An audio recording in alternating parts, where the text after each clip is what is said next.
नमस्कार.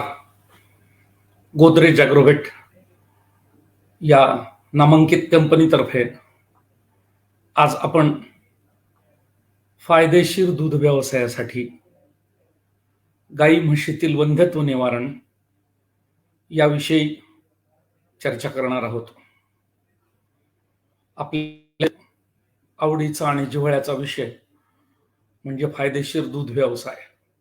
ज्यांच्याकडे गाई आणि म्हशी आहेत आणि ज्यांच्याकडे उद्योग म्हणून या व्यवसायाकडे पाहिलं जातं, अशा सर्व लोकांसाठी सतत, नियमित, भरपूर दूध मिळणं हे अपेक्षित असतं आणि भरपूर दुधाची अपेक्षा करत असताना या दूध उत्पादनामध्ये जो खंड पडतो तो पडू नये अशा दृष्टीनं ज्या गोष्टींची आपल्याला चर्चा करायची आहे तर तो म्हणजे वंध्यत्व निवारण. आपली जनावरं जर प्रजननशील असतील तर कुठल्याही बाबतीमध्ये दूध उत्पादनामध्ये खंड पडत नाही आणि जी जनावरं प्रजननशीलतेपासून दूर आहेत तर अशा जनावरांच्या बाबतीमध्ये वंध्यत्वाची समस्या निर्माण होते आणि मग कमी प्रमाणामध्ये दूध मिळतं, अनियमित दूध मिळतं आणि आपल्या व्यवसायामध्ये आर्थिक दृष्टीनं तोटा निर्माण होत राहतो. जेव्हा आपण जनावरं सांभाळतो तेव्हा ती चांगल्या प्रकारे सांभाळत असताना आपल्याला एक गोष्ट नक्की की ही शास्त्रीय दृष्टीनं सांभाळायची कशी याची तंतोतंत माहिती असल्यानंतर वंध्यत्व येऊच नये या दृष्टीनं प्रयत्न करायचे. म्हणजे वांझ झाल्यानंतर उपाय असतात पण वंध्यत्व येऊ नये म्हणून प्रयत्न असतात आणि हे सगळे प्रयत्न शेतकरी बंधूंनी स्वतः करायचे असतात. मित्रांनो, आपण जेव्हा आपले जनावरं सांभाळतो तेव्हा आपल्या गाई म्हशींच्या बाबतीमध्ये भरपूर दूध उत्पादनाच्या गोष्टी ह्या इतक्या महत्वाच्या आहेत की त्यामध्ये सध्या चालू बाजारपेठेतील दुधाचे दर, पशुखाद्याचे दर आणि एकूणच जमा खर्चाचा ताळमेळ याचा नेहमीच आपल्याला मेळ घालावा लागतो. आपण एक गोष्ट लक्षात घेतली पाहिजे की आपण जो पशु आहारावरती मोठ्या प्रमाणात खर्च करतो तर तो जरूर करायचा, पण हक्कानं केलेला खर्च जबाबदारी म्हणून प्रजनन सुलभतेमधून परत मिळवायचा ही आपली अपेक्षा असली पाहिजे आणि हे आपलं उद्दिष्ट असलं पाहिजे. आपल्या गोठ्यामध्ये आपण जी जनावरं सांभाळतो त्या जनावरांच्या बाबतीमध्ये त्यांच्याकडून काय अपेक्षित आहे हे आपल्याला नेहमीसाठी माहीत असलं पाहिजे. एक गोष्ट निश्चित की आपल्याला काय मिळवायचं ह्याचं जर ज्ञान असेल तर आपल्याला कुठलीही अडचण येत नाही. आपल्याला काय मिळवायचं तर आपण जेव्हा गाई सांभाळतो किंवा म्हशी सांभाळतो त्यांची जी वासरं आहेत, तरुण वासरं आहेत, यांच्याकडून लवकरच्या वयामध्ये त्यांचं प्रजनन क्षमता सुरू होणं हे अपेक्षित असतं. म्हणजे कालवडी असतील तर त्या साधारणतः 9व्या-10व्या महिन्यात 250 किलो शरीर वजनाच्या झाल्या की माझ्यावरती येणं अपेक्षित असतं आणि म्हशींच्या बाबतीमध्ये साधारणतः 275 किलो म्हणजे 16 महिने ते 18 महिने या कालावधीमध्ये कुठल्याही जातीच्या, पुन्हा एकदा तेच सांगतो की कुठल्याही जातीच्या, ब्रीड हा काही फॅक्टर नाही, सर्व जातीच्या ज्या काही रेड्या आहेत तर त्या 275 किलो वजनाला माझ्यावरती येऊ शकतात आणि कालवडी ज्या आहेत त्या 250 किलो वजनाच्या 9व्या-10व्या महिन्यामध्ये माझ्यावरती येऊ शकतात. हे शेतकऱ्यांनी अनुभवलेलं आहे. आपल्याही गोठ्यामध्ये अशा प्रकारच्या कालवडी निर्माण व्हाव्यात ही पहिली रास्त अपेक्षा असणं गरजेचं आहे. दुसरी महत्वाची गोष्ट गायींच्या बाबतीमध्ये दरवर्षाला एक वेत चांगल्या प्रकारे अतिशय सामान्यपणे पूर्ण होत राहतं, म्हणजे मग आपल्याला 9 महिने दूध मिळू शकतं. दरवर्षी एक वेत म्हणजे 9 महिने दूध. आणि म्हशींच्या बाबतीमध्ये जर आपण विचार केला तर म्हशींच्या बाबतीमधला गर्भधारणेचा काळ थोडा मोठा आहे, तर तो साधारणतः 10 महिने 10 दिवसाचा असल्यामुळं 14 महिन्याला एक वेत. मंडळी, जेव्हा आपण 14 महिन्याला एक वेत म्हणतो तेव्हा 10 महिने म्हशींकडून दूध आपल्याला अपेक्षित आहे. 10 महिने, कारण म्हशींची दूध उत्पादन देण्याची जी क्षमता आहे ती थोडी दीर्घकाल आहे आणि म्हणून आपण 10 महिने 10.5 महिन्यापर्यंत म्हशींकडून वर्षभरामध्ये दूध घेतो. 14 महिन्याचं एक वेत म्हशींसाठी आणि 12 महिन्याचं एक वेत गायींसाठी. ही दुसरी प्रजननाची गोष्ट पूर्ण झाली की जनावरं सुलभ प्रजननशील आहेत असं समजायला हरकत नाही, पण एवढ्याने भागत नाही. तिसरी महत्वाची गोष्ट आवश्यक आहे आणि तिसरी गोष्ट आहे की त्यांची आयुष्यामधली वेत. किती वेत देऊ शकते गाय, किती वेत देऊ शकते म्हैस, या बाबतीत जर विचार केला तर आपल्या बऱ्याच शेतकरी मंडळींना असं वाटतं की 5-6 वेत झालेली गाय, आता ही भरपूर झाली, ह्याच्या पुढे हिचं दूध वाढत जाणार नाही. किंवा म्हशींच्या बाबतीमध्ये सुद्धा असंच आहे, की 5-7 वेत झाल्यानंतर म्हशींच्या बाबतीमध्ये आता दूध वाढणार नाही, म्हणून थोडंसं दुर्लक्ष होत राहतं. पण मंडळी, एक गोष्ट लक्षात घ्यायची, की आपल्या घरी असलेली अतिशय प्रजननशील असणारी गाय आणि म्हैस कुठल्याही बाजारात, भारतीय बाजारपेठेत मिळत नाही. आणि म्हणून घरची गाय आणि घरची म्हैस ही जेव्हा 15वेत, 16वेत, 17वेत द्यायला सुरुवात करेल, तेव्हा आपला दूध व्यवसाय फायदेशीर ठरणार आहे.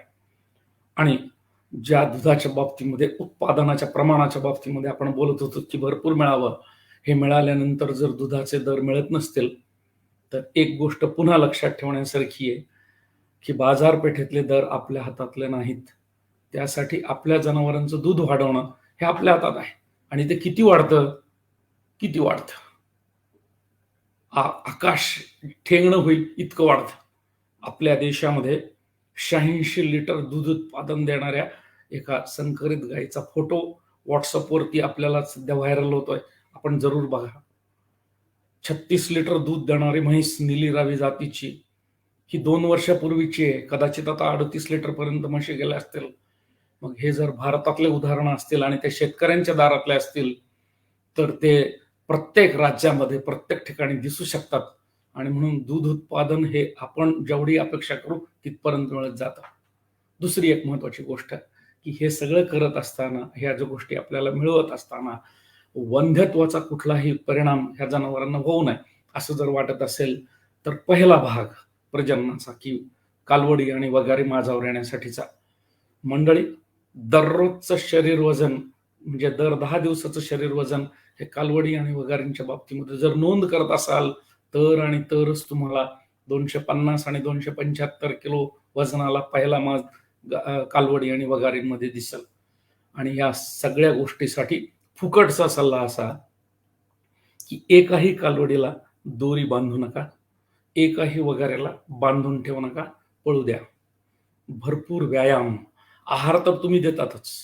पहिले 2-3 महिने भरपूर दूध पाजवता, त्याच्यानंतर वाढीचा खुराक देता, त्याच्यानंतर चारा पुरवता, हिरवा चारा पुरवता. हे सगळं करत असताना बांधून ठेवण्याची जी पद्धत आहे, जी परंपरागत आलेली आहे, तिला सोडचिठ्ठी देणं गरजेचं आहे. ज्या दिवशीपासून गळ्यातली दोरी बंद होईल, त्या दिवशीपासून तुमच्याकडच्या कालवडी आणि वगारे अत्यंत चांगल्या प्रकारे जोमानं वाढतात. आणि ही वाढ एकदा जर तुम्ही मोजायला सुरुवात केली आणि ती जर नोंद होत गेली, तर तुम्हाला अभिमानानं सांगता येत राहील, की माझ्या गोठ्यामध्ये 9व्या महिन्याला कालवड माझ्यावरती येते, 16व्या महिन्यामध्ये पारडी माझ्यावरती येते. ही पहिली बाब आपण लक्षात घेतली पाहिजे, म्हणजे उशिरा वयात येण्याची समस्या वंध्यत्वाची आपल्या जनावरात येणार नाही. जेव्हा लवकरच्या वयामध्ये आपल्याकडची जनावर माझ्यावरती येतील, कालवडी आणि वगारी, तेव्हा एक गोष्ट मुद्दाम लक्षात ठेवा, ज्यामधून कुठलाही अडचण येऊ नये यासाठी, की कालवडी आणि वगारींचे पहिले 2 माज किंवा 3 माज जरूर सोडा. नोंद करून ठेवा, तारीख लिहून ठेवा फक्त. पहिले का सोडायचे? कारण ते अनियमित असतात, नियमित येत नाहीत. दर 21 दिवसाला येत नाहीत. पहिला येतो 30 दिवसाने, दुसरा येतो 25 दिवसाने, तिसरा 22 दिवसाने, आणि मग तो रेग्युलर आल्यासारखा, नियमित आल्यासारखा 21 दिवसाचा होतो. पहिला 21 दिवसाचा माज हा गर्भधारणेसाठीचा योग्य माज. तेव्हा मग रेतन करून घ्यायला हरकत नाही. आणि रेतन करून घेणं हे फायदेशीर यासाठी आहे, की ह्या कृत्रिम रेतनाचे 24 फायदे आहेत. आपले पशुवैद्यक कदाचित सांगत नसतील, पण 24 फायदे असलेलं तंत्रज्ञान, अतिशय स्वस्तामध्ये निर्माण केलेलं तंत्रज्ञान जर आपण आपल्या जनावरात वापरलं नाही, तर आपल्याला त्रास होऊ शकतो. देशी कालवडी जे सांभाळतात, गीर जातीच्या, देवणी जातीच्या, खिलार जातीच्या, याही मंडळींनी हे लक्षात ठेवायला पाहिजे, की रेत मात्रा उपलब्ध आहेत, सिद्धवळूच्या आहेत. आणि अशा प्रकारचे कृत्रिम रेतनाचं तंत्रज्ञान जर वापरलं, तर अनेक प्रकारच्या फायद्यांचं आपण उपभोग घेऊ शकतो आणि त्याचा आपल्याला फायदा होऊ शकतो. उशिरा वयात येणाऱ्या ज्या कालवडी वगारी आहेत, आणि जर आपल्या गोठ्यामध्ये दिसून आले, की आपण सगळे प्रयत्न केले पण त्या उशिरा माझ्यावर येतात असं असेल, तर या जनावरांच्या बाबतीमध्ये वजन वाढण्यासाठीचे सगळे प्रयत्न, म्हणजे पुन्हा खुराकाची मात्रा वाढवून द्यायची. ज्या कालवडींच्या बाबतीमध्ये साधारणतः 1.5 किलो दररोजचा खुराक लागतो, त्यांना जर 2.25 किलो पर्यंत खुराक वाढवला, तर 10 दिवसापुरता असा खुराक वाढवणं गूळ देणं आणि ह्या जनावरांच्या बाबतीमध्ये एकदा दोनदा लैंगिक तपासणी करून घेणं, एवढ्या माफक गोष्टीमध्ये कालवडी वगैरे माझ्यावरती येऊ शकतात. म्हणजे प्रजननासाठीचा जो धक्का आहे तर तो ऊर्जेचा आहे आणि ऊर्जा ही पशुखाद्यातून मिळते. म्हणून अधिकचं पशुखाद्य साधारणतः पाव किलो जर एक 10 दिवसापर्यंत आपल्या कालवडी आणि वगैरेंना दिलं तर त्यांची वजन वाढ पूर्ण होत राहील आणि ती माझ्यावरती येत राहतील. बऱ्याचशा शेतकऱ्यांना हा अनुभव आहे की 250 किलोची कालवड झाली, साधारणतः 275 किलोची त्यांच्याकडची पारडी रेडी झाली, तरी डॉक्टर तपासल्यानंतर एक सांगतात की तिच्या गर्भाशयाची वाढ झाली नाही आणि मग अजून थोडे दिवस थांबा. चूक.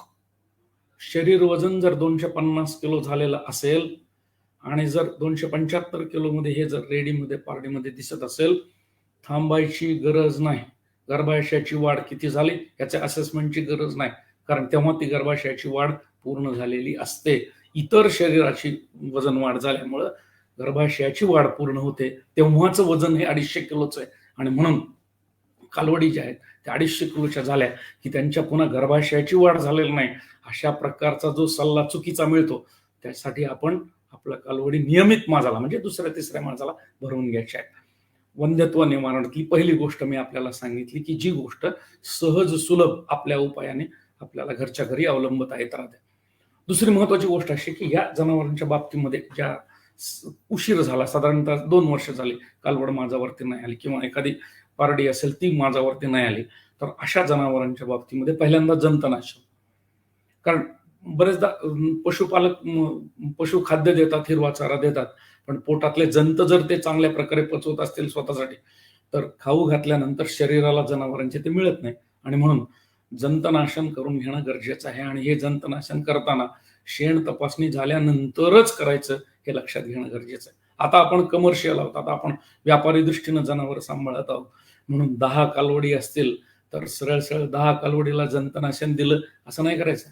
2 कालवडींच्या शेणाचे नमुने तपासायला पाठवायचे, त्याला गरज असेल तर जंतनाशन करायचं आणि मग जंतनाशनाची गरज जर त्या 2 सॅम्पलमध्ये दिसली, निदानात दिसली, तर मग उपचार सगळ्यांवर करायला हरकत नाही. म्हणून सॅम्पल अनालिसिस किंवा ज्याला रोगनिदान म्हणतात ते केवळ 10% जनावरात करायचं असतं. एवढं आपल्या प्रक्षेत्रावर करणं हे नक्कीच अपेक्षित आहे.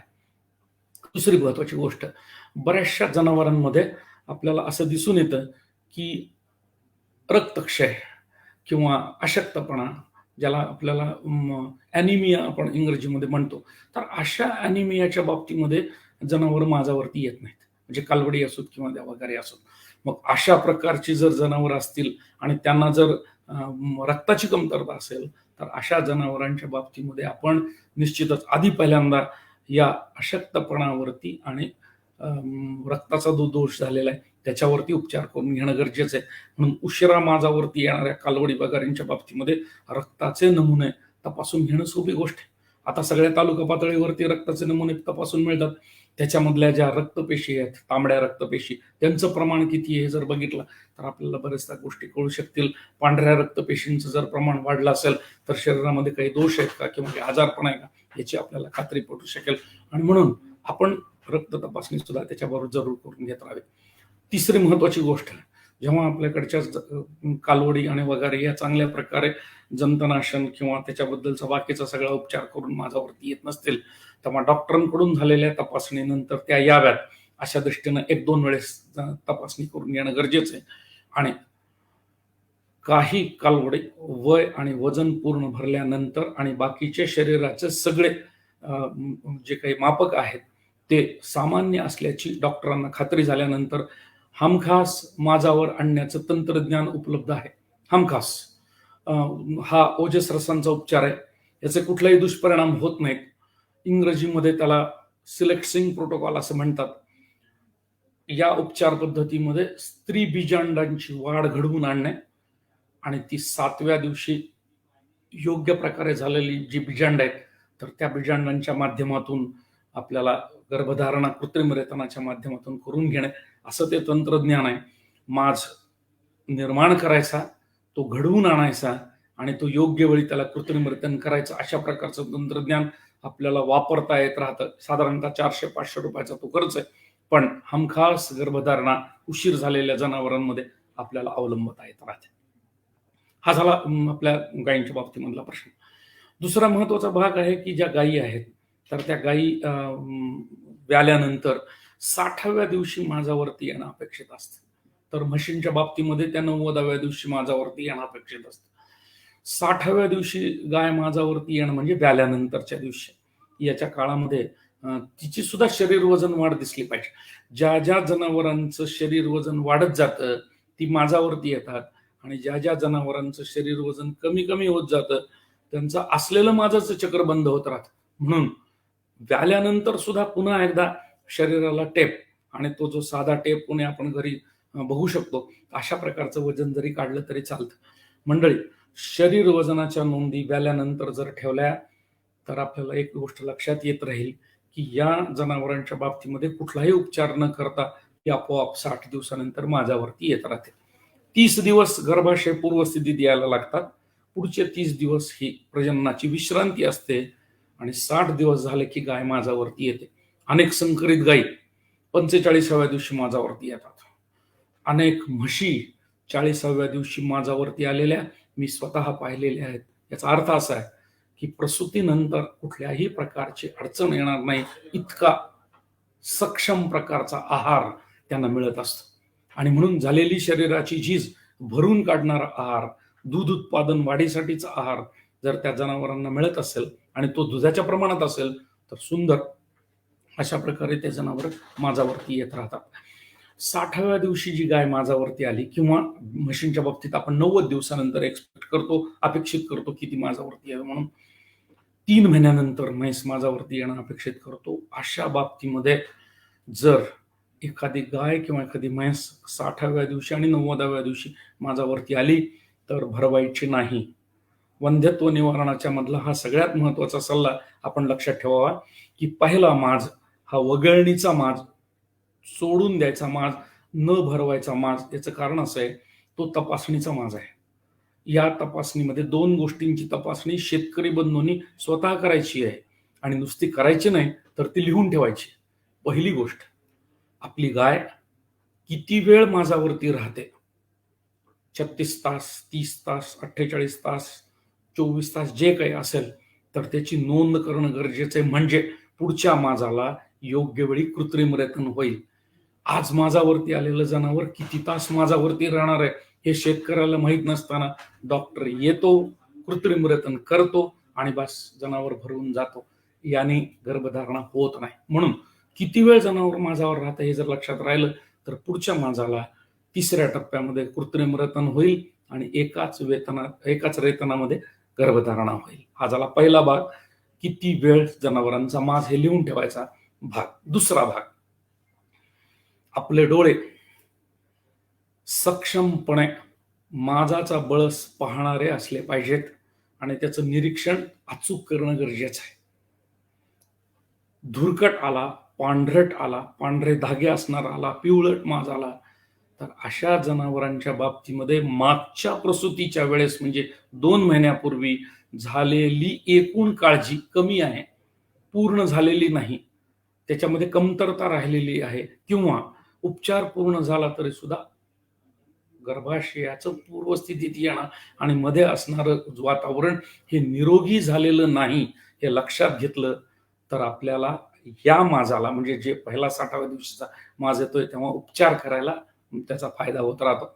अन्यथा जर या माजाचा बळस, सोट हा जर स्वच्छ असेल, काचेसारखा असेल, डोळ्यावरच्या चष्म्याच्या काचेसारखा, त्याच्यामध्ये साधारणतः धुरकटपणा सुद्धा नसतो, तर असे जे स्वच्छ असणारा पारदर्शक जर बळस असेल तर निश्चितच आपल्या जनावरांच्या बाबतीमध्ये पुढच्या वेळेस गर्भधारणाला कुठलीही अडचण नाही, गर्भाशय निरोगी आहे, आणि मागच्या वेळेस केलेलं जे काही उपचार आहेत प्रसूतीनंतरचे ते योग्य झाले समजायला हरकत नाही. म्हणून आपण सर्वजणांनी ही काळजी घ्यायची की 2 गोष्टी 60व्या दिवशीच्या माजाला लिहून ठेवायच्या. एक तर माजाचा कालावधी, आणि दुसरा बळस, त्याचा रंग. हे आपण लिहून ठेवलं की तर डॉक्टरला सांगू शकतो. यावेळेस डॉक्टरला बोलवायचं नाही, कृत्रिम रेतन करायचं नाही, आणि पुढच्या वेळेसाठी वाट पाहिजे. मशीनच्या बाबतीमध्ये सुद्धा हीच गोष्ट. आता या बाबतीमध्ये आपल्याला असं लक्षात येतं की 60व्या दिवसापर्यंत गायीच्या बाबतीमध्ये व्याल्यानंतर दूध वाढत जातं. आणि 60 दिवसापासून ते पुढचे 3 महिने, 3.5, 4 महिने हे एक सम पातळीत राहतं. म्हशींच्या बाबतीमध्ये 50 दिवसापर्यंत दूध वाढत जातं आणि तिथून पुढचे 4 महिने दूध सम पातळीत राहतं. या कालावधीमध्ये आहाराची कमतरता अजिबात अपेक्षित नाही. या कालावधीमध्ये जनावरांनी सक्षम दूध देण्यासाठी 3 गोष्टी महत्वाच्या. एक, जगण्यासाठीचा आहार, जो किमान 2 ते 2.5 किलो जनावरांना अपेक्षित आहे. 500 किलो पर्यंत असेल तर 2 किलो, 500 किलोच्या पुढचा असेल तर 2.5 किलो जगण्यासाठीचा. दुधाच्या प्रमाणातला आहार हा समपातळीत दूध आल्यानंतर दुधाच्या प्रमाणात 1 लिटरसाठी गाईला 300 ग्राम आणि म्हशीसाठी 400 ग्राम, म्हशीसाठी 500, गाईसाठी अजून 350 पर्यंत घेतला तरी चालेल. हा दुसरा भाग. आणि तिसरा, आता गाय किंवा म्हैस पुन्हा प्रजननक्षम होणार आहे म्हणून अधिकचा आहार देणं गरजेचं आहे. अशा प्रकारचा जर आहार दिला तर दुसऱ्या माजाला गाय आणि म्हैस एकाच वेतनामध्ये गर्भधारणा होणार याची खात्री असते. निरोगी गर्भाशय आणि निरोगी अशा प्रकारचं सशक्त शरीर गर्भधारणेसाठी नेहमीच इच्छुक असतं आणि तिथं गर्भधारणा घडते. मंडळी, एक गोष्ट अजून महत्वाची की अशा प्रकारच्या जनावरांमध्ये, आरोग्यमयी असणाऱ्या जनावरांमध्ये दूध उत्पादनापेक्षा थोडासा अधिकचा जर खुराक असेल तर गर्भधारणेचं प्रमाण वाढतं. शरीर वजन वाढणं, आहार थोडासा वाढवून देणं, या सगळ्या गोष्टीकडे आपण लक्ष द्यावं, म्हणजे मग कुठली अडचण येणार नाही. जर गाय आणि म्हैस व्याल्यानंतर 60 दिवसांनी माझावरती नाही आली, म्हणजे 3 महिने झाले म्हैस अजून माझावर, 4 महिने झाले म्हैस माझावर नाही आली, 3 महिने झाले गाय माझावरती नाही आली, तर काय करणार? पहिला भाग, सोपा भाग, घरच्या घरचा असलेला भाग, खुराक वाढवा, शरीर वजन वाढवा, जनावर माझावरती येतील. कुठल्याही उपायाशिवाय जी जनावर खुराकातून माझावरती येतात त्याच जनावरांच्या बाबतीमध्ये गर्भधारणेचं प्रमाण अधिक असतं. खुराक वाढवला नाही, उपचार भरपूर केले, ओजस रसांचे केले, इंजेक्शन दिले, औषधे दिली, भरपूर खर्च केला, पण शरीरासाठी अपेक्षित असणारा आहार जर पुरला नाही, तो दूध उत्पादनासाठी पुरला नाही, प्रजननासाठी पुरला नाही, तर माझावर आलेली जनावरं सुद्धा गाभण ठरत नाही. आणि म्हणून पहिली महत्वाची गोष्ट अशी की नैसर्गिकपणे गरजेपुरता शरीराचा आहार, दुधाच्या प्रमाणातला आहार आणि प्रजननासाठी धक्का देणारा, उत्तेजित करणारा आहार, एवढ्या गोष्टी जर त्याला मिळत असतील तर कुठल्याही जनावरांमध्ये वंध्यत्वाची म्हणजे माझावर न येण्याची समस्या राहणार नाही. म्हशींच्या बाबतीमध्ये बरेच लोक असं करतात की 7-8 महिने जरी झाले घेऊन तरी तिच्याकडे लक्ष देत नाहीत, माझावर आली तरी भरवत नाहीत वगैरे वगैरे, कारण दूध पाहिजे असतं. वर्षभरात 14 महिन्यात 10 महिने दूध ही सतत साखळी जर चालू ठेवायची असेल तर म्हैस विणं सुद्धा महत्वाचं आहे. 8 महिन्यापर्यंत जर एखाद्या जनावराच्या बाबतीमध्ये माझावर येऊन त्याला जर भरवलं नाही किंवा त्यात गर्भधारणा झाली नाही तर पुढे 6 महिने आपल्याला, 8 महिने म्हैस भाकड सांभाळायची आहे आणि तो भाकड सांभाळण्याचा कालावधी शास्त्रीय दृष्टीनं, आपल्या व्यावहारिक दृष्टीनं आणि आर्थिक दृष्टीनं परवडत नाही. आणि म्हणून सतत चक्रामध्ये असणार, गाभण तरी असले पाहिजे किंवा दुधात तरी असले पाहिजे, गाभण असले पाहिजे किंवा दुधात असले पाहिजे, हे चक्र सतत चालू ठेवण्याची जबाबदारी ही शेतकरी बंधूंची असते आणि त्याच दृष्टीनं आपण जनावरांकडे लक्ष दिलं पाहिजे. गाई आणि म्हशी असं गृहीत धरा की व्यापार केलंय, दूध उत्पादन चांगलंय, पण तरी माझावरती येत नाहीत. अशा जनावरांच्या बाबतीमध्ये हमखास उपचाराच्या पद्धती उपलब्ध आहेत आणि जनावर माझावरती आणण्यासाठी पहिली पद्धत जी की आपण कालवडीमध्ये वापरली तीच खुराक वाढवणे, जंतनाशन करणे, त्याला क्षार पावडरची जी काही मात्रा असेल, मिनरल मिक्सचर आपण ज्याला म्हणतो, ते वाढवून प्रमाणामध्ये देणे, अशक्तपणा किंवा ज्याला ॲनिमिया सारखा भाग आहे तर तो दूर करणे, म्हणजे पौष्टिकपणा खुराकामधला वाढवणे, या गोष्टींबरोबर आपल्याला अनेक प्रकारच्या बाबी ह्या स्टिम्युलस म्हणून, उत्तेजना म्हणून देता येत राहतात, ज्याच्यामध्ये बायपास प्रोटीन्स आणि बायपास फॅट. सोयाबीनचं जर प्रमाण वाढवलं तर निश्चितच शरीराला जास्त प्रथिने मिळतात, ऊर्जा मिळते आणि मग आपल्याला जनावरांच्या बाबतीमध्ये माझाचं चक्र पुन्हा सुरू झाल्यासारखं दिसतं. आहाराची पूर्तता केल्यानंतर उत्तेजना देण्यासाठी पुन्हा एकदा आपल्याला हर्बल म्हणजे आयुर्वेदिक औषधींचा वापर माझावर आणण्यासाठी करता येत राहतो. 10-15 प्रकारच्या औषधी येतात, अतिशय सुरक्षित आहेत आयुर्वेदिक असणारे उपचार हे सुरक्षित असतात, तर ते द्यायला हरकत नाही. पण जनावर माझ्यावरती आलं पाहिजे याकडे लक्ष देणं गरजेचं आहे. आणि शेवटची गोष्ट अशी की ओजस रसांचा उपचार. आपल्या जनावरांच्या बाबतीमध्ये असं जनावरच नाही की जे औषधोपचार दिल्यानंतर माझ्यावरती येणार नाही. हमखास हमखास. आणि त्याच्यासाठी माज नियंत्रणाच्या विविध पद्धती जगामध्ये एकूण 100 वेगवेगळ्या पद्धती शास्त्रज्ञांनी निर्माण केलेल्या आहेत. आणि त्यातली एकही पद्धत सामान्यपणे प्रक्षेत्रावरती वापरली जात नाही. मंडळी, पुन्हा सांगतो, माज घडवून आणण्याच्या 100 वेगवेगळ्या पद्धती उपलब्ध आहेत. त्यातली एकही पद्धत वंध्यत्वाच्या जनावरांमध्ये वापरली जात नाही. पण ह्या पद्धतींचा आपल्याला फायदा व्हावा आणि ते फायदेशीरपणे जनावर माझ्यावरती यावं आणि गाभण राहावं असं जर वाटत असेल तर या पद्धतीसाठी सशक्त जनावरं लागतात. शरीर वजन वाढत जाणारी जनावरं लागतात. आणि हमखास हा शब्द पुन्हा एकदा सांगतो, कारण खर्च केलेल्या माणसाने आपले पैसे परत जर नाही मिळाले तर त्यासाठीचा दोष असेल म्हणा, त्याची जी काही उत्तरदायित्व असेल तर त्या डॉक्टरकडे दिलं पाहिजे.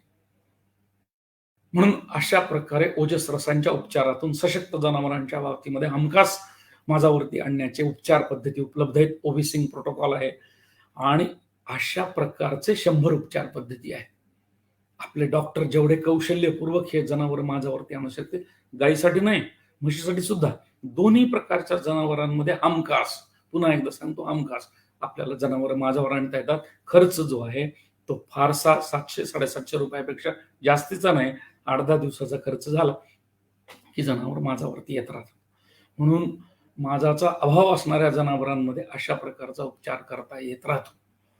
आपण जी दूध व्यावसायिक मंडळी आहात आणि साधारणतः 70-80% जी लोक आज ऐकतायत त्यांचा हा प्रश्नच नाही की आमची कालवड उशिरा माझ्यावरती आली, आमची गाय माझ्यावरती नाही आली.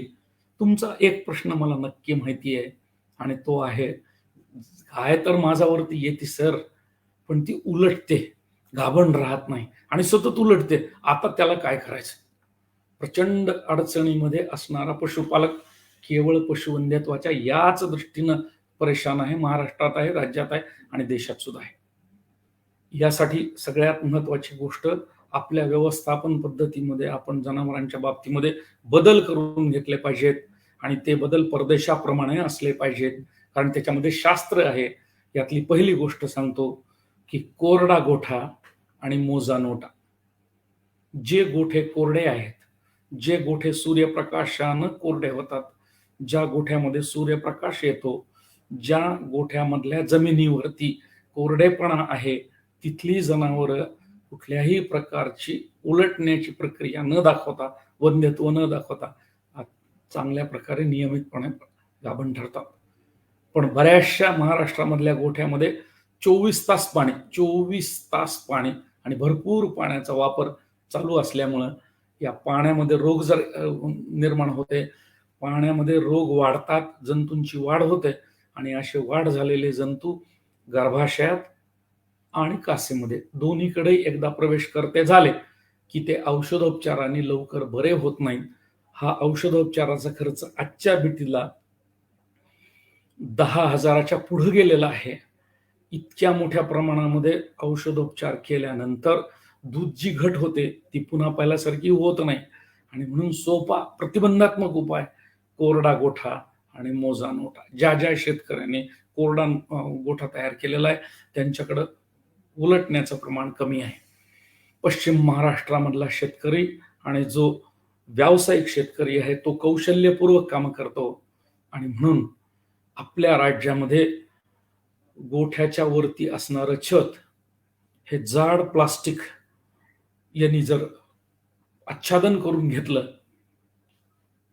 तर गोठ्यामध्ये पाणी येणार नाही किंवा जो हिंडण्या फिरण्याचा भाग आहे तिथं पाऊस पडणार नाही आणि अशा ठिकाणी जनावरं ह्या शेणाच्या गादीवरती कोरड्या ठिकाणी बसतील आणि त्यांच्यामध्ये उलटण्याचं प्रमाण कमी असेल.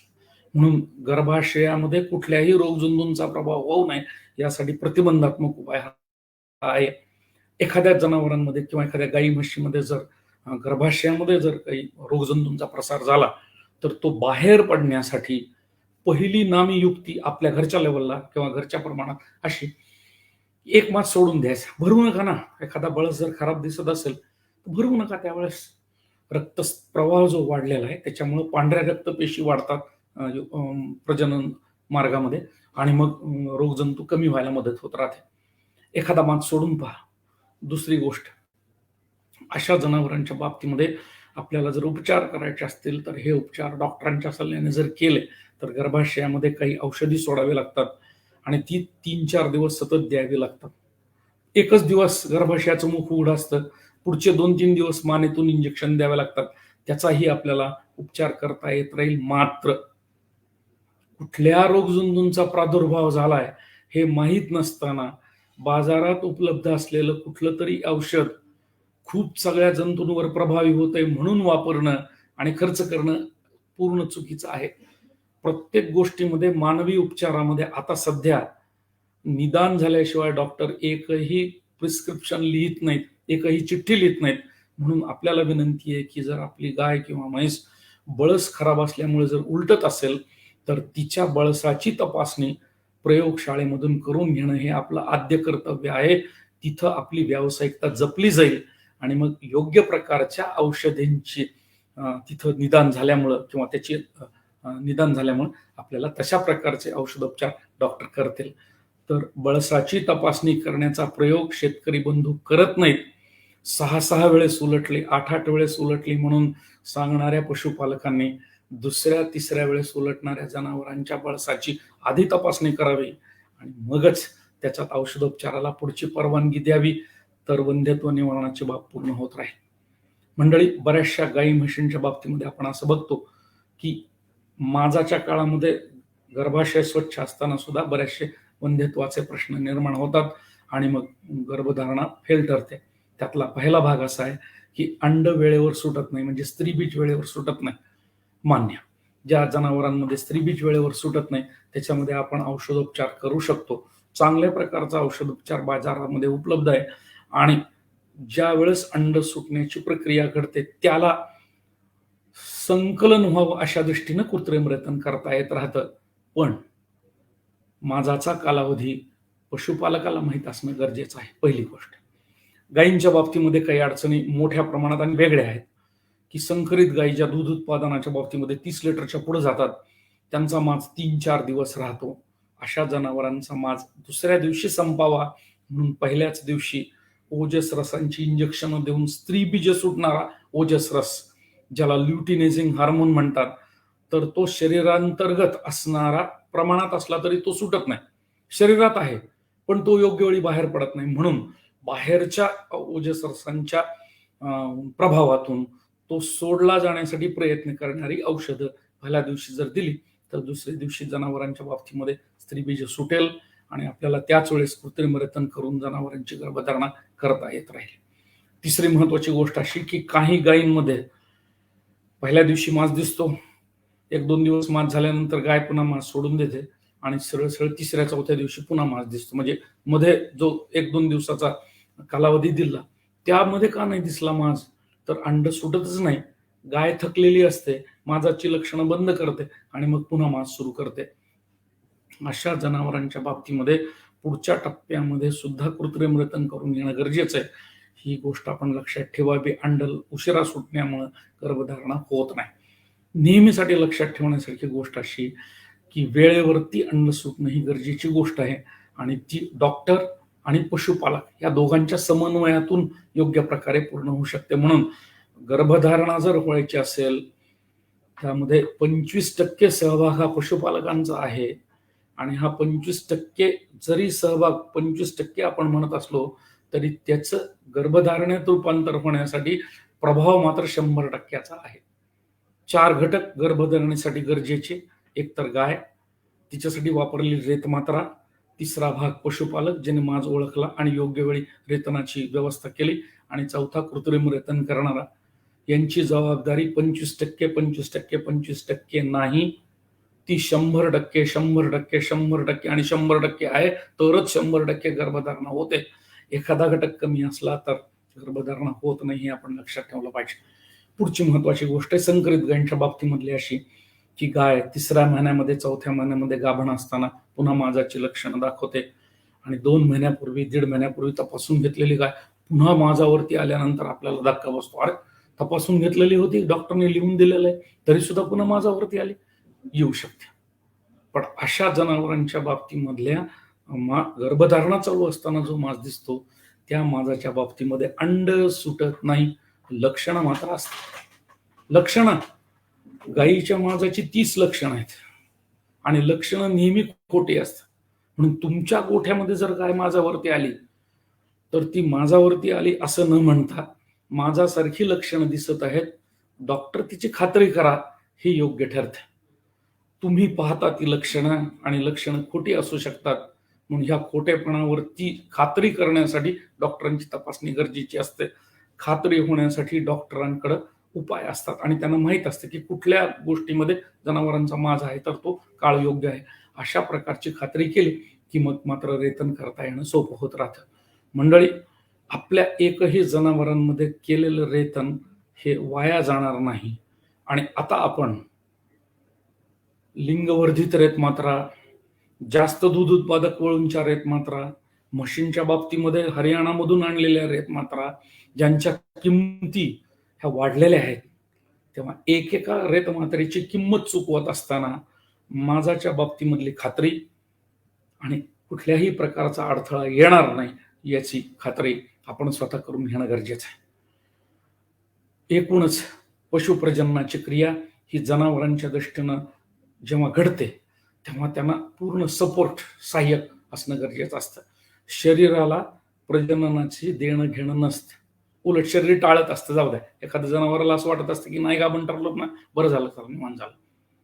रोजचा जो शारीरिक क्रम आहे त्याच्यामध्ये जगणं हा महत्वाचा भाग आहे आणि जगण्यामधल्या ज्या क्रिया आहेत त्याच्यामध्ये श्वसन क्रिया आहे, रक्ताभिसरण आहे, लोकोमोशन म्हणजे ज्याला हालचाल करणं, त्या गोष्टी महत्वाच्या आहेत.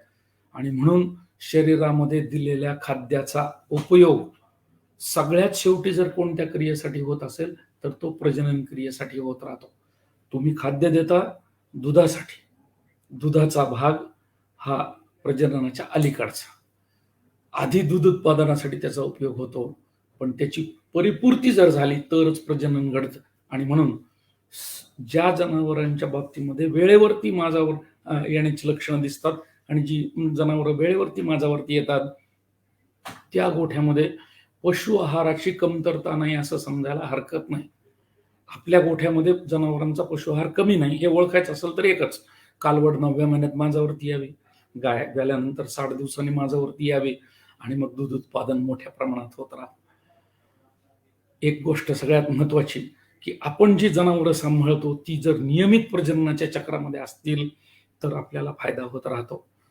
14वं वेत आणि 15वं वेताला 1-2 लिटरनी कमी दूध देणारी गाय, पण निरोगी दृष्टीनं सुदृढ कालवड देणारी गाय बाजारात मिळत नाही. आणि म्हणून 14व्या वेताची गाय कालवडी निर्माण करण्यासाठी आपल्या गोठ्यात असणं गरजेचं आहे. नाहीतर 5व्या-6व्या वेताला विकून टाकणारे अनेक पशुपालक मंडळी आहेत, त्यांच्या हिशोबाच्या आणि त्यांच्या असणाऱ्या नफ्या तोट्याच्या संकल्पना चुकीच्या आहेत. मग आपल्याला दूध दरवाढीसाठी आंदोलनं कराव्या लागतात. ते टाळायचं असेल तर लक्ष प्रजननावरती असणं गरजेचं आहे. सुलभ प्रजननाच्या बाबतीमध्ये आपण जेवढी काळजी घेऊ तितक्या गोष्टी आपल्याला फायदेशीर ठरतात. म्हणून सारांशानं जर आपल्याला सांगायचं असेल तर पहिली गोष्ट, कोरडा गोठा आणि मोजा नोठा. गोठा स्वच्छ ठेवा, कोरडा ठेवा, पाण्याचा वापर कमी करा, गर्भाशय आणि कास निरोगी ठेवा, दूध भरपूर मिळेल.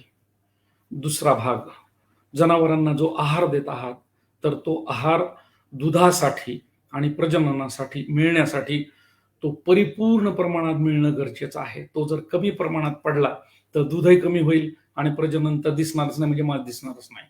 याच्या उलट भरपूर दूध जर मिळत असेल आणि भरपूर जर जनावर वेळेवरती माझ्यावरती येत असेल तर तुमचं आहाराचं जे काही गणित आहे आणि तुम्ही ते आहाराचं जे नियोजन केलंय ते योग्य आहे असं समजायला हरकत नाही. वंध्यत्वाचा पहिला महत्वाचा मित्र जर कुठला असेल की ज्याच्यामुळे वंध्यत्व घडतं तर तो आहाराचा आहे. आणि या आहारामध्ये क्षारांचं तेवढंच महत्व आहे, पाण्याचं महत्व तेवढंच आहे.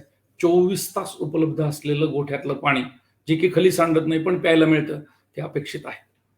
जनावरांच्या बाबतीमध्ये आरोग्याची काळजी आणि आरोग्य सक्षम राहण्यासाठी त्याच्यानंतर रोगप्रतिकारक क्षमता सक्षम राहण्यासाठी आहाराचा भाग सुद्धा तितकाच महत्वाचा आहे आणि त्याची जर काळजी घेतली तर निश्चित आपल्याला फायदा होऊ शकेल.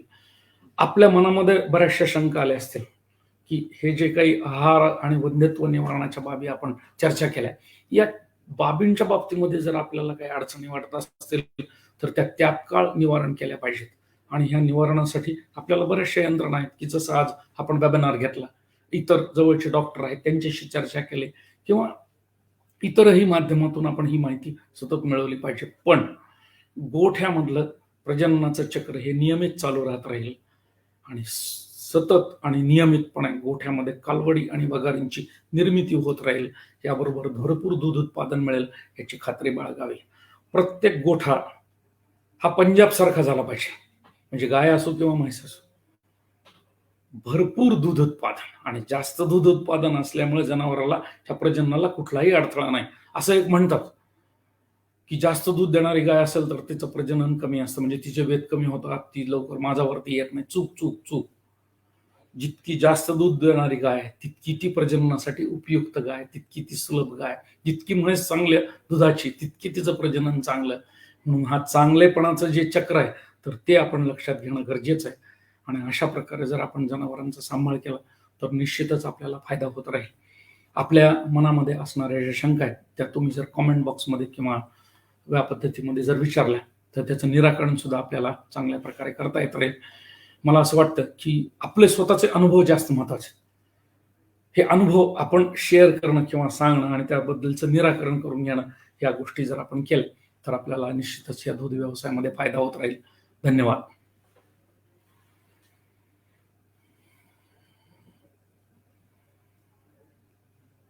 आजच्या या कमेंट बॉक्समध्ये सगळ्यात सुरुवातीला आपण जर बघितलं तर बरेच लोक लंपीवरती आयुर्वेदिक उपचार सांगा असं सांगतायत. निश्चित आपल्याला मला आनंद आहे की सध्या महाराष्ट्रामध्ये जो लंपी आजार चालू आहे त्याच्यासाठी शासकीय प्रोटोकॉल आहे, ही नियमावली दिलेली की अशा प्रकारे उपचार करा. पण या उपचारावरती विषाणूजन्य आजारावरती उपचार करणं हे पशुवैद्यक शास्त्राला जे कठीण होत आहे, कारण तो विषाणूजन्य त्याच्यावरती उपचार नाही. आणि म्हणून त्यासाठी आपल्याला काही काळजी महत्वाची. गोठा कोरडा असणं, गोठ्यामध्ये डास, चिलटे, गोमाशा यांचा प्रादुर्भाव कमी करण्यासाठी फवारणी करणं, ह्या गोष्टी महत्वाच्या आहेत. लिंबाचा पाला बरेच जण जाळतात, अशा प्रकारच्या गोष्टी आपण करायला पाहिजेत. पण आयुर्वेदिक उपचारांमधल्या दोन गोष्टी, ज्या गोष्टी आपल्याला राज्यामध्ये उपलब्ध आहेत आणि ज्यांनी ज्यांनी हे उपचार सुचवलेत त्यांनी याच्याबद्दल खात्री दिलेली आहे. आणि त्यांनी खात्री दिलेली नाही तर ते अनुभव मी स्वतःही घेतलेला आहे.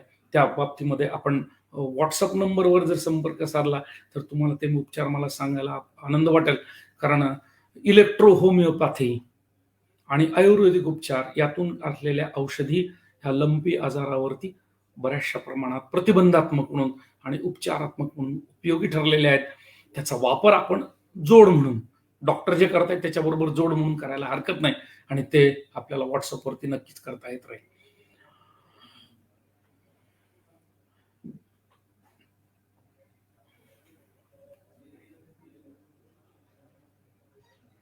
कमेंट बॉक्समध्ये आपल्याला गायकवाडजींनी सांगितलेलं आहे की वेळेवरती जनावर माझावरती येऊन गाभण राहणं आहे आणि त्यासाठी आपल्याला प्रयत्न करणं गरजेचं आहे.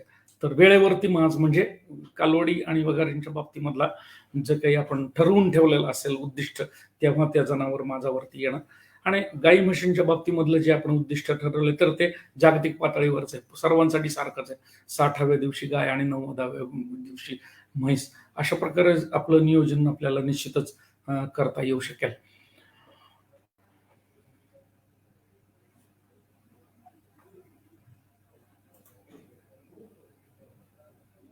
हा चांगला प्रश्न विचारला आहे सचिनजी सुरवस यांनी की गाईला मी 4-5 वेळेस भरवली तरी पण ती पुन्हा माज दाखवतेच. म्हणजे बरेच लोक याच गोष्टींमुळे जास्त अडचणीत आहेत की गाय माझ्यावरती येते पण ती गाभण राहत नाही.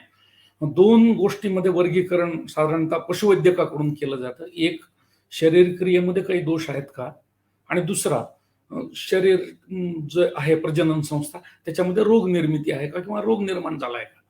ह्या दोन गोष्टींचा औषधोपचार पूर्णपणे वेगळा आहे. आपल्या जनावरांमध्ये अशा प्रकारची अडचण येऊ नये म्हणून एक सगळ्यात महत्वाची गोष्ट अशी की व्याल्यानंतर जनावरांच्या बाबतीमध्ये 8-10 दिवसाचा उपचार, हमखास उपचार गरजेचा आहे. प्रत्येक जनावरात गरजेचा आहे.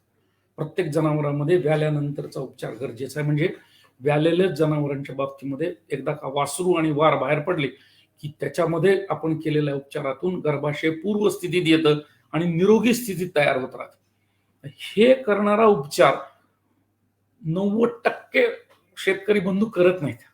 माझी विनंती आहे की व्यायच्या अगोदर आणि वेल्याच्या नंतर अतिशय मोजका, कमी पैशातला पण आवश्यक असणारा औषधोपचार करून घेणं गरजेचं आहे.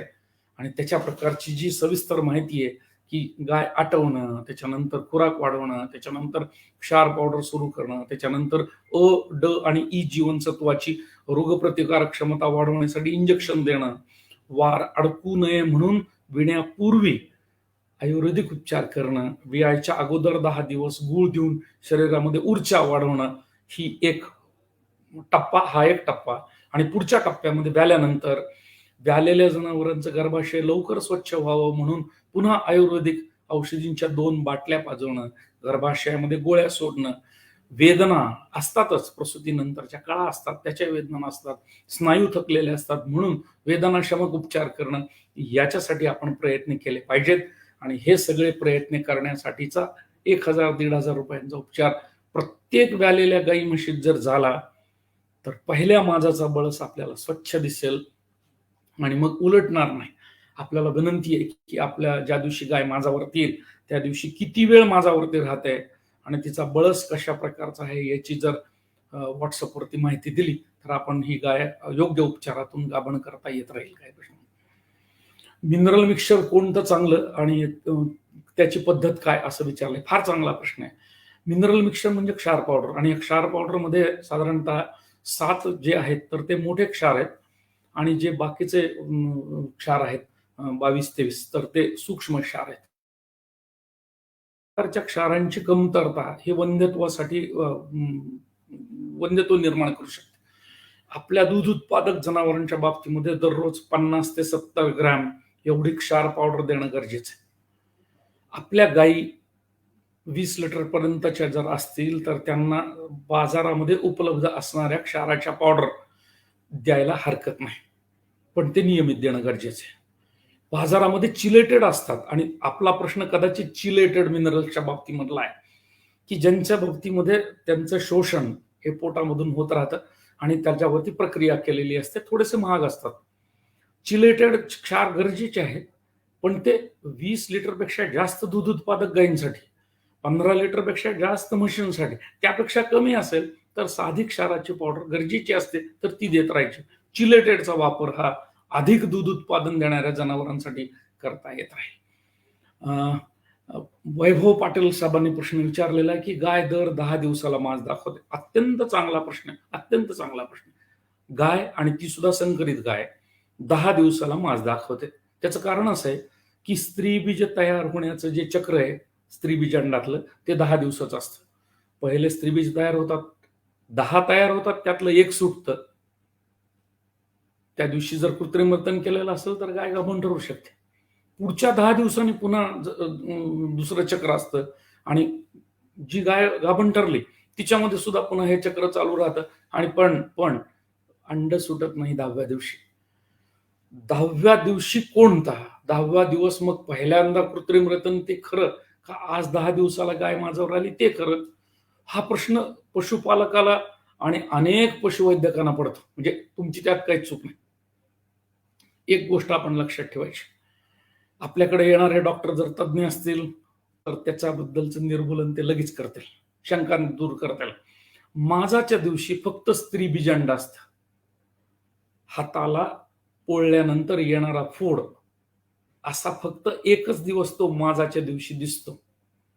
पण 10व्या दिवशी जर गाय माझावरती असेल तर नुसता फोड नाही तर त्याच्याबरोबर पीतग्रंथी, ज्याला कार्पस लुटियम म्हणतात, तर ती असते. आणि पीतग्रंथी ही हरभऱ्याचा काबुली चना उलटा जर स्त्री बीजांडामध्ये कोला तर त्याच्यात असतो. डॉक्टरनी तपासणी केली की त्याला ह्या 2 गोष्टी दिसल्या, गाय 10व्या दिवशीची आहे, भरवायची गरज नाही. फक्त फोड दिसला, स्त्री बीज दिसलं तर गाय भरवायची. अशा पद्धतीनं ते निदान होऊ शकतं. आपणही डॉक्टरांना अशा बाबतीमध्ये मदत करायसाठी गरजेची आहे. प्रति महिना मिनरल लिव्हर टॉनिक काफ वजनानुसार वेगवेगळे जंतनाशक देऊ नये. 3 महिन्याच्या पोट मोठं होत आहे. छान, छान, छान, छान. खूप चांगला आहार दिला आणि कालवडी आणि वगैरेंच्या बाबतीमध्ये पोट मोठं होत आहे. माझ्यासारखं. माझंही पोट खूप मोठं आहे. मंडळी, व्यायाम कमी पडतो ही लक्षात घेण्यासारखी गोष्ट. आपल्याकडची जन्मलेली कालवड ही गावभर पळून आली पाहिजे. मुक्त संचार पद्धतीच्या गोठ्यात असली पाहिजे. उमगाम झाली असली पाहिजे. दोरी बांधलेली कालवड आणि दोनली बांधलेली वगार पोटानं ढबरी होणार, मोठी होणार, पोट सुटणार, ह्या नेहमीच्या गोष्टी. व्यायामाची जी कालवड असेल ती सगळ्यात महत्वाची. तिचंच शरीर वजन वाढतं. पोट वाढणाऱ्या कालवडींचं शरीर वजन वाढत नाही. केस अंगावरती वाढलेल्या कालवडींच्या बाबतीमध्ये लवकर माझ्यावरती त्या येत नाही. म्हणून व्यायाम गरजेचा आहे. पुरेसा व्यायाम हा महत्वाचा भाग आहाराच्या पचनासाठी लागतो आणि म्हणून अशा प्रकारच्या कालवडी आणि वगारी आपल्या गोठ्यामध्ये इतके दिवस दावे होते, काढून टाका. आता दावच नको. गाईलाही नको, म्हशीलाही नको, कालवडीलाही नको, कोणालाच नको. दाव्याची गरजच नाही. असा जर गोठा असला तर आपल्याकडच्या कालवडी वगारीमध्ये तुम्हाला निश्चितच चांगल्या प्रकारे येत राहील. आणि गोदरेजचा जो चार्ट आहे कशा पद्धतीमध्ये खुराक द्यायचा शरीर वजनानुसारचा, तर तो तुम्हाला आमची सगळी टीम मंडळी नक्की देतील. कारण ते वयानुसार वजनानुसार त्यांनी कोष्टक तयार केलेले शास्त्रीय भाषेतले, त्या पद्धतीचा वापर करणं गरजेचं आहे. छान. जाधव साहेबांनी प्रश्न विचारला की माझी कालवड 4 दाती आहे आणि अजून माज करत नाही, म्हणजे बरंच सवय झाले, 3 वर्ष झाले माझ्यावरती येत नाही. जाधवजी, तपासून घ्या. तिच्या जर एकूणच शरीर वजनामध्ये 250 किलोपेक्षा अधिक जर असेल कालवडीचं, तर अशी कालवड माझ्यावरती येण्यासाठीचा उपचार जवळच्या डॉक्टरांकडून करता येत राहतो. त्याच्यामध्ये आपण धरणामध्ये कसं करतो की पाणी तुंबून ठेवतो आणि मग नंतर जेव्हा लागेल तेव्हा घेत राहतो, तसं माझाचं चक्र पहिल्यांदा बंद केलं जातं आणि 10 दिवसानंतर ह्या उपचाराचं धरण तोडलं की जनावर माझ्यावरती येतात. अशा प्रकारचा ओजस रसाचा उपचार आहे. आणि मी तुम्हाला सांगितलं की एकूण 100 प्रकारचे उपचार ओजस रसांच्या पद्धती उपलब्ध आहेत. वापर कोणी करत नाही. ते करत नाही ती डॉक्टरांची चूक आहे. वापर करायला पाहिजे. उपचार हा हमखास खात्रीशीर आहे आणि आपली 4 वर्षाची जी कालवड आहे ती लवकर माझ्यावर येण्यासाठी आजपासून 10 दिवस गूळ आणि वाढीव खुराक पाव किलो एवढा सुरू करा. नाही आली तर मग आपल्याला संपर्क करा गोदरेजच्या माध्यमातून. निश्चितच आपण त्या कालवडीला माझ्यावर आणण्यासाठी प्रयत्न करू. सर, गाय सकाळी 2-4 दिवसांनी सोड टाकते. खूप छान प्रश्न आहे. खूप खूप चांगला प्रश्न आहे की गायीमध्ये बळच दिसतो, सोड दिसतो. माझ्यावर असताना दिसतो, माठ संपल्यानंतर दिसतो, गाभण असताना दिसतो. गायीचा गुणधर्म आहे. गायीची योनी ही स्त्रवणारी आहे आणि त्याच्यामुळे गाभण काळात सुद्धा दिसतो. हे लक्षण आहे, सोडून द्यायचं. लक्षणं खोटी असतात. तपासणी केलेली खात्री महत्वाची असते आणि म्हणून लक्षणांकडे लक्ष द्यायचं नाही. बळस असतो.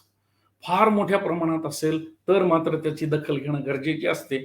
पण बळस आपल्याला जो महत्वाचा आहे तर तो 21 दिवसांनी येणारा बळस, माझाचा बळस सगळ्यात महत्वाचा आहे. गाभण काळामध्ये गायींच्या बाबतीमध्ये पूर्ण गाभण काळामध्ये बळस दिसतो. हा योनी मार्गातून स्त्रवणारा बळस आहे. गर्भाशयाशी संबंधित नाही, गर्भाशय मुखाशी संबंधित नाही, याची आपण खात्री बाळगावी. त्यानंतरचा प्रश्न विचारला, गायीच्या स्तनांना फोड येत आहेत त्यावर उपाय सांगा. बऱ्याचदा ज्याला चामखीळ म्हणतात अशा प्रकारच्या गोष्टी ह्या स्तनांवरती येतात, तर त्याच्यासाठी इंजेक्शन आणि औषधोपचाराची पद्धत जवळच्या पशुवैद्यकीय अधिकाऱ्याकडून आपण वापरावी. थुजा नावाचा एक मलम आहे जो की अतिशय प्रसिद्ध आहे. अनेक वर्षापासून त्यांनी ह्या खपल्या गळ्याला मदत होत राहते, चामखीळ गळ्याला मदत होत राहते. आणि चामखीळचे काही भाग काढून ते जर त्याचे लस तयार करून जर शरीरात टोचले, जवळच्या डॉक्टरांना ते शक्य आहे. चामखीळचे भाग काढतात, ते थोडेसे कुटून घेतल्यासारखे करतात आणि त्याची लस नीट करतात आणि ती जर कातडीखाली टोचली तर चामखीळ येण्याचं प्रमाण कमी होत राहतं. काही इंजेक्शन औषधी याच्याशी संबंधित असणाऱ्या अँथिओमुलिनसारखे आहेत, त्याचाही वापर जर केला तर निश्चितच फायदा होऊ शकतो आणि या गाठी ज्या आहेत तर त्या कमी. पाटील साहेबांनी प्रश्न विचारला की सर 2-3 दिवस माज राहतो, मग कोणत्या दिवशी रेतन करायचं? अत्यंत चांगला प्रश्न आहे. संकरित गाय 2 ते 3 दिवस माझ्यावरती राहते आणि 2 ते 3 दिवस ही तुमची माझी बोली भाषा, आपण बोललो एकमेकाला बोलतो ती भाषा, 2 दिवस राहते, 3 दिवस राहते. आज सकाळी माझ्यावर आलेली गाय उद्यापर्यंत जर माझ्यावरती राहिली तर आपण 2 दिवस म्हणतो, पण प्रत्यक्षामध्ये आज सकाळी आलेली गाय उद्या संध्याकाळपर्यंत माझ्यावर राहिली तर ती 36 तास माझ्यावरती राहिली. 3 दिवस माझ्यावरती राहिली म्हणजे बोली भाषा, पण 3 दिवस म्हणजे आज सकाळी माझ्यावरती आलेली गाय परवाच्या दिवशी संध्याकाळपर्यंत जर माझ्यावरती राहिली तर साधारणतः ती 7 तास माझ्यावरती असते. शेवटच्या 8 ते 10 तासामध्ये रेतन करायचं, शेवटच्या टप्प्यात रेतन करायचं.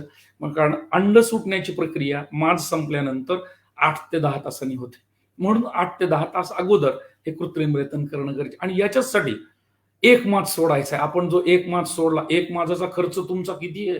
रोजचा 400 रुपयाप्रमाणे खर्च करताय.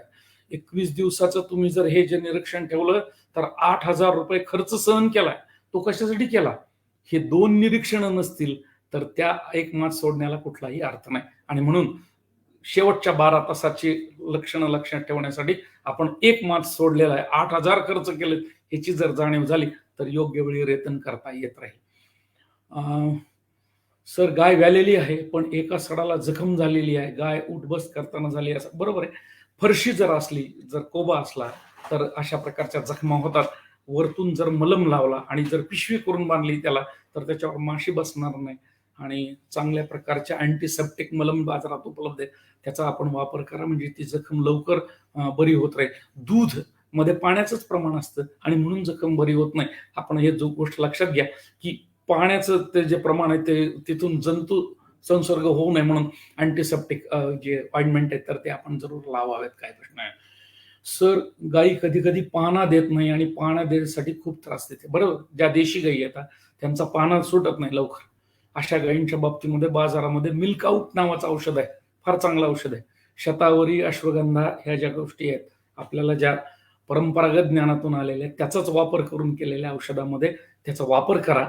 गाय नक्की पाना सोडायला मदत करत राहील. रोज 30 ग्रॅम 40 ग्रॅम एवढी पावडर आपल्याला द्यावी लागते. मिल्क आउट, लेप्टाडेन टॅब्लेट्स बाजारामध्ये आहेत, त्याचाही वापर हा पाना रेग्युलर करायसाठी आपल्याला करता येऊ शकतो आणि निश्चितच करा.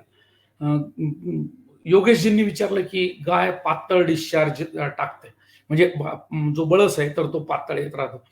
ज्या जनावरांना पूर्वी लाळ्या खुरकूत रोग होऊन गेला तर अशा गायींच्या बाबतीमध्ये बळस हा पातळ असायचं कारण आहे. आणि पातळ बळस असल्यानंतर साधारणतः फॉस्फरस या क्षाराची कमतरता असण्याचं प्रमाण जास्त. म्हणून माजाच्या काळाच्या जनावरांमध्ये किंवा असा जर बळस असेल तर एक माजाचा काळ पूर्ण होईपर्यंत डॉक्टरांच्या सल्ल्याने आपण जर फॉस्फरसची इंजेक्शन देऊन घेतली तर ती अत्यंत गरजेची आहेत. माजाच्या काळामध्ये फॉस्फरस आणि विताना कॅल्शियम, कॅल्शियमची कमतरता विताना आणि फॉस्फरसची कमतरता माजाच्या बाबतीमध्ये आपल्याला दिसून शक्य आहे. त्याच्यानंतर फार चांगला प्रश्न विचारला की कालवडीच्या अंगावर सारखे केस वाढत आहेत, व्यायाम गरजेचा आहे आणि हाताळी करणं गरजेचं. नारळाची हाताळी मिळते, त्यांनी रोज हाताळी करायला सुरुवात करा, अंगावरच्या केसाचं प्रमाण वाढणार नाही आणि व्यायाम मात्र तिला करणं गरजेचं आहे. गाईला सीमेन पास होत नाही म्हणून काय करावं? काही कालवडी आणि वगैरेंच्या बाबतीमध्ये गर्भाशयाचं मुख लहान असतं, थोडंसं वाकडं असतं आणि अशा वेळेस कृत्रिम रेतन करत असताना कृत्रिम रेतनाची जी गण असते तर ती पास होत नाही. अशा गायींच्या बाबतीमध्ये आपल्याला माजाच्या अगोदर काही औषधं गर्भाशय मुख उघडण्यासाठी उपयोगी पडतात, डॉक्टरांशी सल्ला घ्या. आणि इपिडोसिन सारखं जे औषध आहे त्याचा जर 1 दिवस अगोदर माजाच्या आधीपासून परिणाम सुरू केला तर आपल्याला अपेक्षित असणारे जे काही तिथली ओपनिंग आहे तर तेवढी मिळेल आणि आपल्याला योग्य ठिकाणी कृत्रिम रेतन करून घेता येत राहील. कंटिन्युअस 7 दिवस माज राहतोय तर काय केलं पाहिजे? फार फार चांगला प्रश्न आहे. या वंध्यात्वाला मी गेलो नव्हतो. सदाफळी असणाऱ्या ह्या ज्या गायी आहेत आणि ज्या सतत 7-7 दिवस माझावरती राहतात, ह्या माझावरती न याव्यात या दृष्टीनं आपल्याला एकमेव उपचार पद्धती उपलब्ध आहे, ती म्हणजे पहिल्या दिवशी ह्या गायींना नेहमी गायनारिच नावाचं जे इंजेक्शन आहे तर ते दिलं जातं. त्याच्यामुळं स्त्री बीजांड सुटतं, याच्यातून तयार होणारी पीतग्रंथी ही आपल्याला नक्कीच 7व्या दिवशी कमी करता येत राहते. आणि अशा प्रकारचा उपचार कुठल्याही ह्या सदाफळी जनावरांसाठी उपयोगी पडतो, 100% यशस्वी होतो. त्याच्यामुळे तुम्ही तसा जर उपचार केला तर तुम्हाला फार चांगल्या प्रकारे जनावर गाभण करता येत राहील. जर्सी कालवड किती वजन झाल्यानंतर बरोबर 250 किलो. कालवडी सगळ्या 200, जर्सी असो 250, एचएफ असो, देवणी असो, खिल्लार असो 250. 250 हे कालवडींसाठी, जातीचा विचारच नाही. आणि म्हशींच्या बाबतीमध्ये तसं 275 किलो. त्याच्यानंतर सर खुरी आलेल्या गायी गाभण राहण्यास व तब्येत सुधारण्यास अडचणी येत आहेत, उपाय सांगावेत. खूप छान. अशक्तपणा आणि त्यामध्ये सुद्धा जी काही आतली त्वचा आहे, अंतर त्वचा, ज्याला आम्ही म्युकस मेम्ब्रेन म्हणतो, त्या बाबतीमध्ये स्त्रवण्याचं प्रमाण ह्या लाळ खुरकत रोगानंतर वाढतं. अशा जनावरांसाठी क्षार आणि इतर ज्याला आपण टॉनिक औषधी म्हणतो त्याचा वापर सुरू करावा. बाजारामध्ये अनेक प्रकारचे लिव्हर टॉनिक्स आहेत, अनेक प्रकारच्या औषधी उपलब्ध, ईस्ट कल्चर्स आहेत. त्याचा जर आपण वापर केला तर अशा गायींच्या बाबतीमध्ये आपल्याला निश्चितच सक्षम रोग क्षमता निर्माण करता येईल, प्रतिकार क्षमता निर्माण करता येत राहील. आणि एफएमडी झालेल्या गायींमध्ये सुद्धा आपल्याला निश्चितच गर्भधारणा घडून येता येत राहील. खुरी येऊन वर्ष झालेलं बरोबर आहे, खुरी नंतर बरेच दिवस हा आपल्याला परिणाम दिसतो. पण एक गोष्ट निश्चित की जो रोगप्रतिकारक क्षमतेचा प्रश्न निर्माण झालाय ती वाढवण्यासाठीचे उपाय आपल्याला आहारातून एक आणि इतर क्षार आहेत, त्याच्यानंतर ज्या काही बाकीच्या आयुर्वेदिक औषधी आहेत त्यामधून निश्चित करता येत राहतात. गाय लाळ गाळत आहे त्याचे काय करावे? असं आहे की असं म्हटलं जातं की चारा खाल्ल्यानंतर ज्या गायीच्या तोंडाला पांढरा फेस येत राहतो तिचं पचन चांगलं असतं, तिचं आहार पचवण्याची प्रक्रिया चांगली असते. जास्त लाळ येणं हे कुठलीही अडचणीची गोष्ट ठरू शकत नाही, पण मध्ये जर काही एखादा मार लागलेला असेल, काही इंजुरी असेल तर ते आपण बघावं. अतिशय जास्त प्रमाणात जर लाळ येत असेल तर ल्युगॉल सायोडीनचा पेंट डॉक्टरांकडून आपण करून घेता येऊ शकेल. आणि हे जे स्त्रवण्याचं प्रमाण आहे लाळेचं तर ते आपल्याला कमी ठेवता येत राहील काही प्रश्न. ओला चारा जो आपण अपेक्षित आहे तर तो मुरघास मी पहिल्यांदा म्हणेल, कारण आपण व्यावसायिक दृष्टीनं शेळी आपलं गोपालन करणार आहोत तर तो करता येत राहील. आणि वाळलेला चाला आणि ओरा चाला ह्याचं जे प्रमाण आहे तर 2:1 अशा प्रमाणे जर ठेवलं हिरवा आणि वाळलेल्या चाऱ्याचं प्रमाण तर ते गायींसाठी उपयुक्त पडतं. वाळलेला चारा असेल तरच दुधाला फॅट लागतं आणि पचनाची क्रिया पूर्ण होतात. नुसत्या हिरव्यावरती गायी टिकत नाही आणि म्हणून आपण वाळलेला चारा त्याच्यामध्ये निश्चितच अवलंब करणं गरजेचं आहे. एकत्रित कुट्टी करून जर टाकली तर फार चांगलं आहे दोन्ही गोष्टी, पण हिरवा चारा किमान 1 दिवस तरी वाळवावा आणि मग तो पूर्ण वाळलेल्या चाऱ्याबरोबर कुट्टी करून द्यावा हे अपेक्षित आहे. याच्यामध्ये ऊस जरी असला तरी सुद्धा चालेल. ऊस 1 दिवस वाळवायचा आणि तो वाळलेल्या चाऱ्याबरोबर कुट्टी करून देत राहायचा, असं जर असेल तर ते निश्चित चांगलं आहे.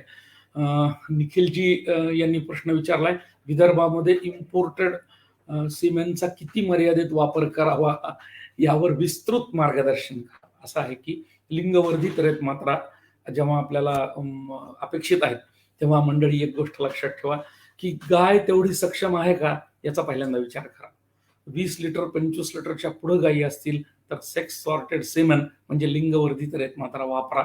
अन्यथा आपल्याकडे जे काही एनडीडीबी आहे किंवा इतर जे बायोचे स्त्रोत आहेत त्यांच्याकडे इतक्या दूध उत्पादनाचे, आपल्याकडे 20 लिटरची गाय असेल तर 20 लिटरची रेत मात्र आहे ना, त्याला सेक्स सॉर्टेड करून पुन्हा 100-150 रुपये मिळणारी रेत मात्रा 1,500 रुपयापर्यंत कशाला वाढवायची? आणि दुसरी महत्वाची गोष्ट, जेव्हा सॉर्टेड सिमेंटचा आपण वापर करणार आहोत तेव्हा आपल्याकडं त्या दृष्टीनं दूध उत्पादनाचं प्रमाण आहे का हे ठरवणं गरजेचं आहे. अत्युच्च दूध उत्पादनासाठी हा पर्याय आहे, सामान्य दूध उत्पादनासाठी नाही. आणि म्हणून महाराष्ट्रातल्या काहीच जनावरांसाठी सेक्स सॉर्टेड हा पर्याय आहे हे लक्षात घेणं आपण गरजेचं आहे.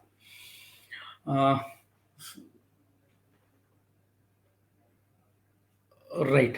आपल्याला जो काही इथल्या चर्चा झाल्या आणि काही चर्चामधून आपण जे प्रश्न विचारलेत त्याबद्दल गोदरेज ॲग्रोवेट तर्फे आपल्या सर्वांचे खूप खूप धन्यवाद. आपल्याला विनंती आहे की आपले प्रश्न गोदरेज ॲग्रोवेटचे जे वितरक आहेत त्यांच्या मार्फत या टीमकडे जरूर पाठवा. त्याचं निराकरण आपल्याला प्रत्येक वेळेसाठी देता येत राहील. क्षारांची कमतरता असो, आहाराचं प्रमाण असो किंवा आहारामधल्या घटकांचं प्रमाण असो, आहारामुळं कुठलाही दुष्परिणाम ह्या प्रजननावर होणार नाही, असे जरी प्रश्न असतील तर ते आपण जरूर विचारावेत. चिकित्सकता वाढली की दूध वाढायला मदत होणार आहे. आपल्या सर्वांना खूप खूप धन्यवाद देऊन मी हे वेबिनार इथं थांबतो. धन्यवाद.